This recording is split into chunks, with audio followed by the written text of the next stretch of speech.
Here's the bad joke of Hollywood Christmas movies. They tend to begin and end with a blast of old-school Yuletide cheer. But that's just a tease.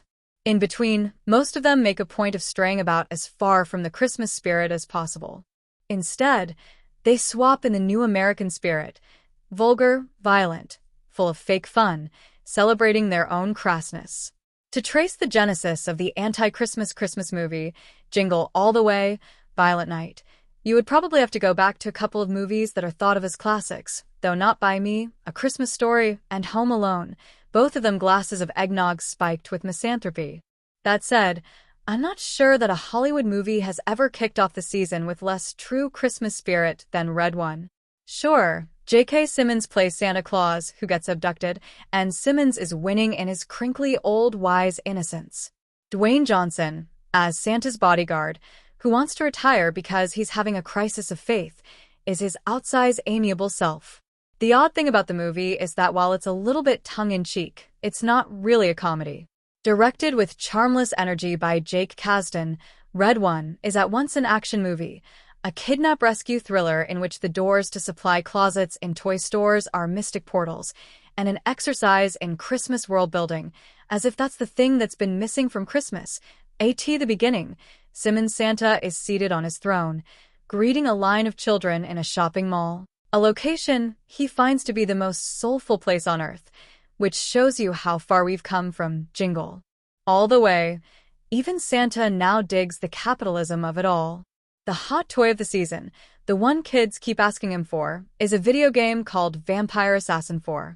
We're supposed to chuckle at how un-Christmas sounding that is. But Red One could almost be the movie version of Vampire Assassin 4. It's that busy and bumptious, that overstuffed with cheesy digital effects, that generically derivative a piece of violent kitsch. The film's first not quite trying to be funny joke is that Santa Claus's whole enterprise is run like a U.S. military operation. Santa's code name is Red One. Johnson's CAL works for ELF, which stands for Enforcement Logistical Fortification, and means that Cal darts around like a Secret Service agent, barking orders into his wrist walkie-talkie. CF drones, snowcats, a cargo plane. The film is light on tinsel, but heavy on equipment. And the dialogue is tech-bombastic enough to sound like something out of a Dan Aykroyd comedy from 1986. It is also, of course, a buddy movie.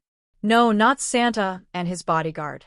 Once Santa is kidnapped, which happens early on, he's mostly out of the picture. The buddies here, who start off hating each other, are Cal, who's been tasked with hunting down Santa's whereabouts, and Jack, Chris Evans, a degenerate sports gambler and derelict divorced dad who is also some sort of super hacker. Disreputable powers from all over the globe hire him, through encrypted communications, to uncover the hidden location of people and things, which he does with effortless dash. It was Jack's handiwork that revealed Santa's precise location in the North Pole, under a dome. It's sort of like the Christmas store version of the Pentagon. And that's what allowed Santa to be kidnapped by Gryla, an ancient witch played by the always welcome Kiernan Shipka, who ever since Mad Men I've thought and still think is going to be a major star. And this movie, in its blunderbuss way, shows why. Gryla is a standard, nuance-free glowering nemesis, like something out of a National Treasure sequel. Yet the way Shipka plays her, there's a tingle to her anger. Her evil dream? To punish everyone on Santa's naughty list. We meet Santa's reindeer, who are interchangeable oversized digital creations, referred to as girls. Why would the reindeer be so tall? And why would they all be female?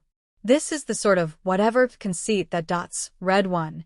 Cal and Jack start off in Aruba just because. On the beach, Cal, amusingly, changes size during a fight, and the two have to fend off an attack by ferocious snowmen. But that's just one pit stop. They wind up in Germany in a medieval Star Wars cantina trying to save themselves from Santa's estranged brother, the giant goat man troll Krampus, Christopher Hivju.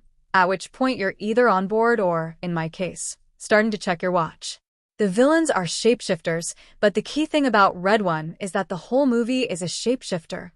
Arduous action jape, low-kitsch Christmas fairy tale, buddy movie, family reconciliation movie, every quadrant and demo must be served. At the movies, Christmas isn't a holiday anymore. It's a concept to be retrofitted. Do you hear those sleigh bells jingling? Come on, it's lovely weather for an over-the-top of the North Pole. Through the supply closet portal, cargo plane ride together with you.